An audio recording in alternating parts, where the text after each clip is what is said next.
Going into the series, I had no doubt that Boston was going to win the series, just short of Jason Tatum and Jalen Brown, or maybe Porzingis going down, which obviously you very much don't want to see. But simply put, Boston is just a more complete version of Orlando. Orlando had the second rating for defensive rating, and Boston had the fifth best. So Orlando was a little bit better defensively in that regard, but comparing the offense, it's not even relatively close. Boston was second in offensive rating, and Orlando was 27th. So Boston, at their best, is, I think, arguably a little bit better defensively, and there's no argument for the offense. After this game one, though, I think I'm slightly pivoting a little bit, not thinking that Orlando has a chance, but going from thinking that Boston would win in a light five to probably winning in just a straight up sweep.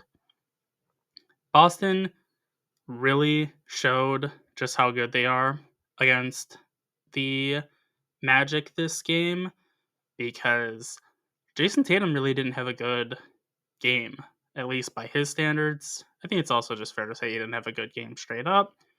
17 points on 36% true shooting, one made three, so 13% from three. That's not good. He did show his worth, though, as a complete player in the league by totaling 14 rebounds and 4 assists to 0 turnovers. And Boston still was able to get the game done. You could argue that Derek White isn't going to have as good of a game as he did game one against the Magic. I think that's totally fair. But Tatum is also not going to be that poor in the offensive realm as he was in game one. And it's thought that he's doubtful for game two due to that wrist injury he sustained in the game. So, with that said, I still think Boston is very liable to sweep Orlando. Orlando, still in a good spot, I think, for the future. They are without Jalen Suggs, so that has them a little bit behind the eight ball to begin with, just due to that injury. They need a lot more shooting. They need people around Paulo Banchero and Franz Wagner. But I think Boston, even if Tatum doesn't play in game two or maybe even game three, I still think they stand a real chance to sweep this series. I did think that they were going to lose a game just because with how many threes they shoot, there is always that chance you go cold for a game, and that's why these NBA playoffs are 4 games, or best of 4 rather, instead of just the 1 game series, because you don't want to see a team get eliminated that's much better than the other team just because they have an off shooting night. But I think Boston has shown that even if they aren't at their best, they're still good enough to beat basically anybody. And that was just really showcased again with the game one performance from Tatum. I think if Jalen Brown gets a little bit more involved in the offense, he had 16 points on 51% true shooting.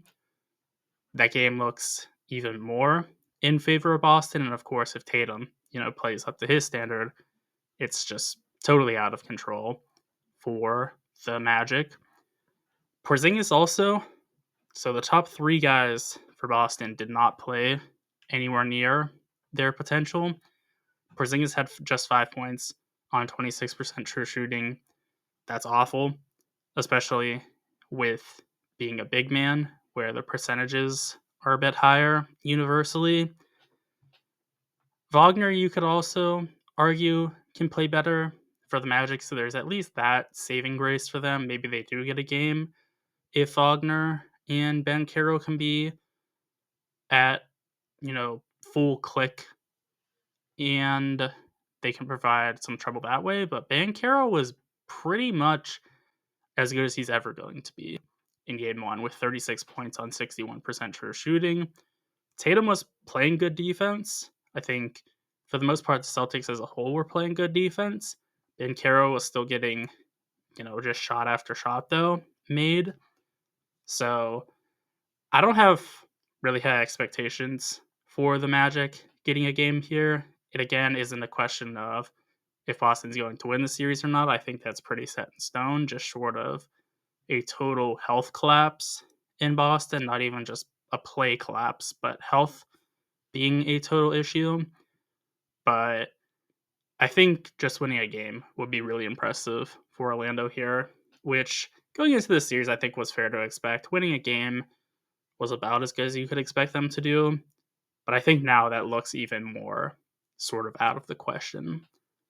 Those are my thoughts on the Magic and Celtics series. Be sure to let me know what yours are in the comment section. And also be sure to like and subscribe. Also, again, Derek White, just obscenely good. 30 points on 78% true shooting. 7 made threes on 58% from 3. That's incredible stuff.